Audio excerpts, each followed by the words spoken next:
How you doing, folks? This is Rex at the Buckeyenest, and we're out here at the Dayton, VA with the For Freedom Equestrian team today. And we got a special event for you. Barry Goforth is going to show you how to lasso Leah and hog tie her down on the ground. Oh, no, I'm sorry. Barry Goforth is going to show you how to lasso these imitation cows. Himself. He served in Vietnam and old-time cowpoke, right? Absolutely, ever since I was 6. My daddy was a horse trader, and my grandpa was a horse thief. And I'm ready to be a little kid. All right. For what this was. This has been my therapy.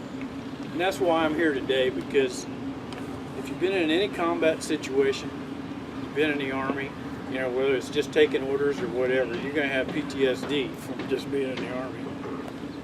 So I never realized it until several years later, because I came through the program here for PTSD, and you know, all they want to do is put you on pills and do this, that, and the other, and send you to counselors that were crazier than me. And so I just, you know, I dropped everything. I said, no, this ain't working for me.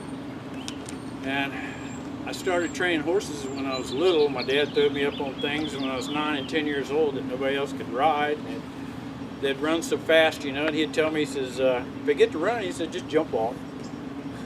Well, I did that and found out that wasn't the way it worked. But I've been in it all my life, and there is nothing any more relaxing. There's nothing, you know, I had people that bring me horses that were just the craziest things, and they were getting ready to take them to slaughterhouse, and they bring them to Barry. And I should have named my place Last Chance Ranch, because I've done so many different last chance horses and fixed them and learned how to fix them and tried to stay alive at the same time. And while you're training a horse, there's so many things that comes out in you that you release that you don't even know, you know. I've had the ones where you just got to walk up and bust them in the nose, you know. You got to kick them in the ribs. Not that I'm a mean guy, but I know what they ask for and I know what they need. And just releases, you know, it's not an anger thing, but just being out there and trying to make a horse go around in a round pen as fast as he can go. You got to get after him, you know, so you're out there working yourself out, you're keeping your mind busy. And I highly recommend picking up a rope and just playing with it, because before you know it, it's a fever. They call it roping fever. And that's what it was with me. After I started, I went to Don Lutz out the rodeo shop. And Don was a calf roper for a lot of years, had the indoor arena, trailer sales. And I said, Don, I want to learn to rope. And at the time, I was a heavy equipment salesman. And I sold street sweepers, I sold stuff to the government. But I begged Don, he says, nah, Don's got bad hips and he's got replacements. I think he's on his second or his third set of hips. And so he quit riding completely. But he said, Barry, he said, you get me 5 people for lessons and I'll give you lessons. So he charged us $125, and we had like 7 lessons every Thursday. And that's where I started out, and that's where I learned to twirl a rope. And it took off from there. I mean, I just completely jumped into the whole bucket and said, I'm gonna be the next world champion. So I bought me 3 really good roping horses. I bought me 14 head of cattle, and I bought a little 4-acre farm. I built me an outdoor arena. And I was out there every night. My kids, I'd holler at them. They'd help me, you know, until I hollered at them too much. But we did a lot of roping for the first 4 or 5 years when I got into it. I didn't back off at all. I traveled 9 states. I had 4 pro rodeo cards in my pocket all the time. I burned up I don't know how many dualies, wrecked trailers. I never killed a horse, but I crippled a few in my lifetime accidentally, and I sure went through a bunch of them. I've buried probably more horses than most people have seen, and half of them are on my property right now. I buried a lot of cattle, because you buy cattle, they get sick, they die, you can't help them. And I really jumped in with both feet, like I said, and wanted to be the next world champion. I went to Roy Cooper's school out in Denton, Texas. I bought a Chevy Love truck for $700. I built a 1-horse homemade trailer. Bought me a roping horse out of Chickasaw, Oklahoma. Give $2,800 for him. Throwed him in the back of little S10 and went to Denton, Texas to Roy Cooper's school. I've been to a lot of different guys around here to their schools, so everything you hear that comes out of my mouth about roping is founded on world national champion professionals. And I paid a lot of money to go there to learn to practice to be perfect. And that's the most important thing about roping. You have to do it the same every time, just like when you're saddling up your horse, you're taking care of your horse. You don't want to deviate. As soon as you deviate, something's going to happen. And there's a lot of different examples of that. You can put a horse in a trailer, put him in the wrong stall, and he's going to be aggravated and something's going to happen, you know. So you do everything the same. And I think that's the most important thing to remember about roping, is to do everything the same. And I'll start off with just telling you a little bit about this rope, because there's a lot of labels on this rope that a lot of you don't know unless somebody's told you. And naturally, this is the tail end of it, tail end of the rope. And this is your coils. All your coils have to be in your hand, laid in a twist. These ropes have a twist to them.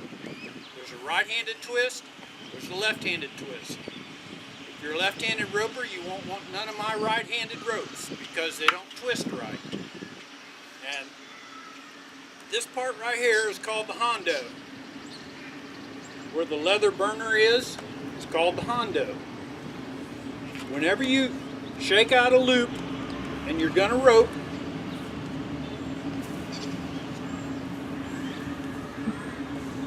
you'll notice how that hondo goes down and I flick my wrist over. That hondo keeps your loop open. Flick of it. I mean, everybody's seen Roy Rogers do his big thing, you know, where he always gets way out here and twirls around and then they jump in it and dance in it. Well, I never did try and pick up any tricks. If I started roping when I was 8 or 9, like I started all my kids, I probably knew a lot of tricks.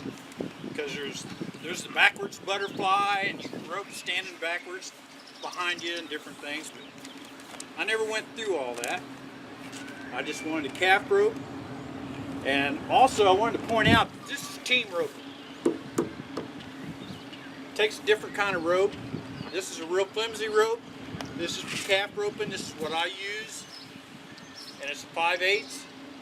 It's 33% manila, 33% poly, and 30%. They gave me somebody else's teeth the other day at VA. There. But it's 33% of 3 different kinds of rope: poly, nylon, and manila. And that's why it's a little more flexy. You can see on some of the team roping ropes, they stay open real good. They're a lot heavier, they're a lot stiffer, and they just stay open really good. But you want to be able to have some action out of a calf roping rope. Whenever you rope a cow, you rope a calf, which isn't a calf, that's a cow. One for steer roping, one for calf roping. But whenever you go ahead and throw your rope, it should figure 8 and go right back over his back. That way, if you throw it right, that calf can't get out of it. You can go ahead and jump off your horse stops, boom, you got him caught. So it's real important to do it exactly the same every time. And Roy Cooper, the $1 million super looper man, by the way, his son is the world national champion right now. Tough Cooper, world champion calf roper. But his son has won, I think he's won more than his dad now, maybe. But he told me always, Barry, he says, you got to do everything the same every time. Make sure you flick your wrist. Make sure you get your loop up. But you want to act like you're getting ready to rope and it's the real deal, like you paid an entry fee. If you just come out here, you know, and just want to mess around, you know, play around, you're going to get hurt like Roy Cooper did if you're on a horse out roping.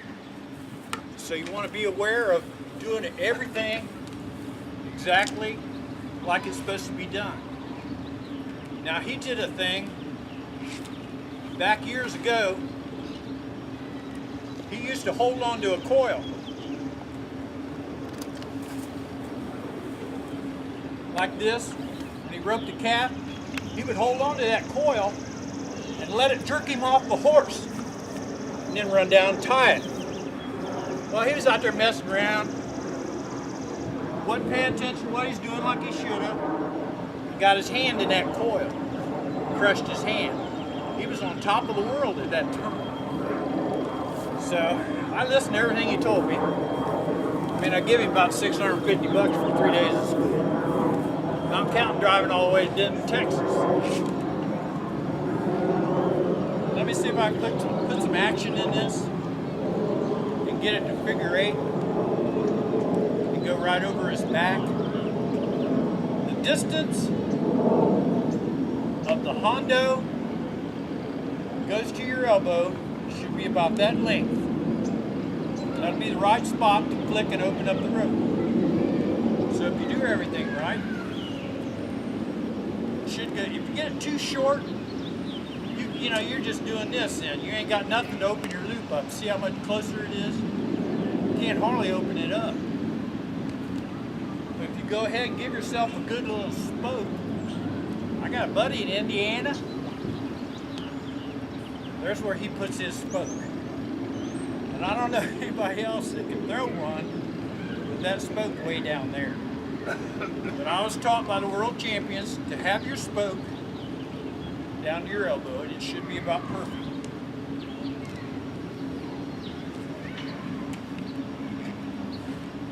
Well, let's see if I can get this layovers back where we can see a good figure 8. I pulled my slack too quick. You can probably see it getting ready to twist over. I'll get a bigger loop, but I won't pull my slack.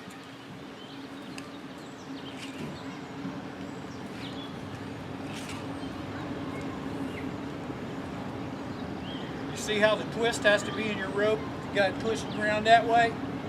You ain't gonna do fiddly crap. Everything has to be just right with the twist of the rope. It's really important. You'll never catch a cow with a kink in your rope. That was a dead one. I caught him, but it was dead. See if I can show you that action. Try it on this one.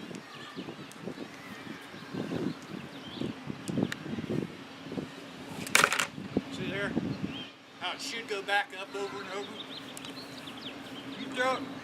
You throw it right, it'll be perfect. It'll figure 8 and lay over there.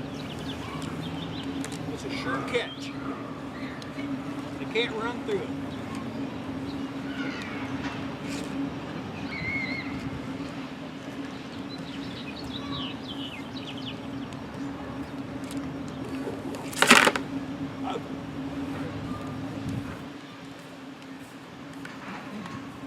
Anybody got any questions? You guys ready to rope?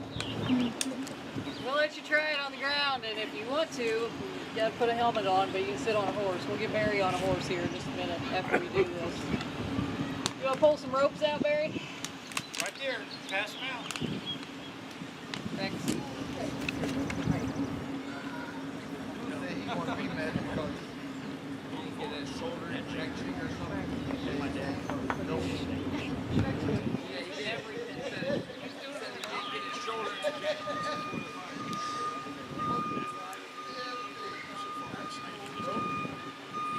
Well, that's just cortisol. Right. Like a shoulder. But I mean, and I'm a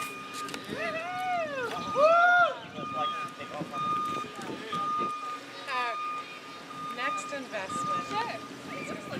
I got your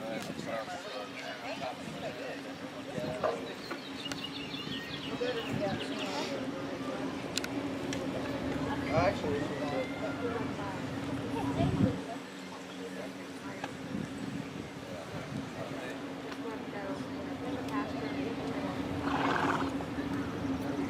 Put that thing on. probably won't try to grenade.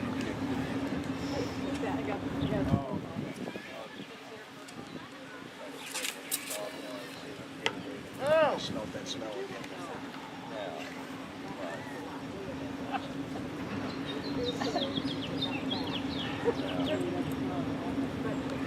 Yeah, This is a dog one.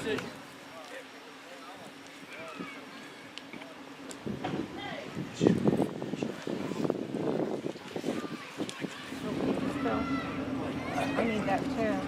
Stable shooting platform is always good. I don't know how stable I am. I just, those benches are always just the one too. I'll back up against a tree sometimes. Hope it Hey, keeps Jennifer, still. get her a rope. Get her a rope.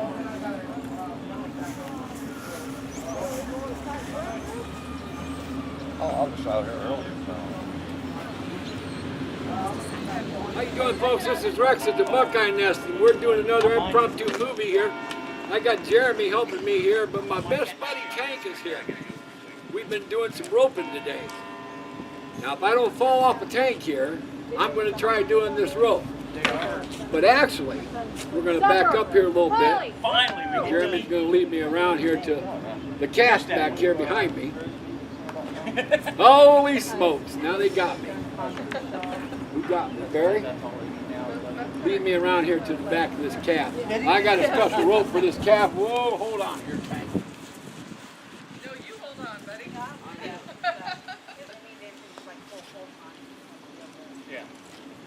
Yeah, it's just one of those. Don't make it any easier. I've had guys come out there, you know, what's available right now. Now, if y'all remember, I said earlier in the day we had to rope Liam, right? Think about it like this. This is Liam right here. I can skate. Watch.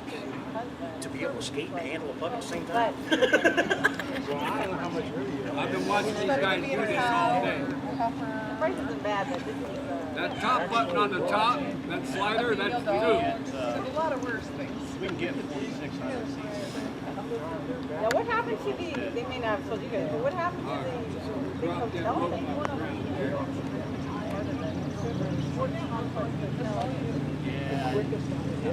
red-haired fox? Larry said to get a big loop, so I'm going to do that. All right, y'all. See you next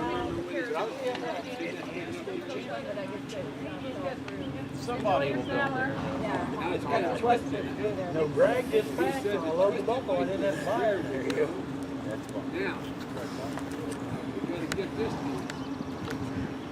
Down here at my elbow. Here, let me hold on to it like this. No, you don't. No. Oh yeah, cool. Right there, see? Right there. Cool. All right. Now, hold everything. That's cool. We got a big mess here. All right. I was not cut out to be a cowboy. So, duck your head. Whoa, I almost got tapped in the nose there. All right, this is Leah. 1, 2, 3. You can see the different areas. Folks, I want to tell you something. This is the first time this has occurred out here at the Dayton VA, and maybe we can get very next week. every year and do this. But I know all these vets, everybody out here has a good time with this. This is what we do with this program. We put this up, we let the people enjoy the horses.